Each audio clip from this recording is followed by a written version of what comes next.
Hello বন্ধুরা, আজ আমরা করে নেব পটলের খোসার ভর্তা রেসিপি। প্রথমে সব উপকরণগুলো নিয়ে নেব একসাথে। দিয়ে দিছি কড়াই। এবার দিয়ে দেব কড়াইতে তেল, সরিষার তেল। তেলটা গরম হয়ে গেছে। এবার দিয়ে দেব সব উপকরণগুলো।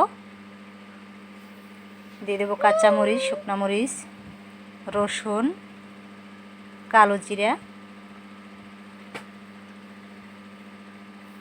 এবার কিছুক্ষণ নাড়তে থাকবো।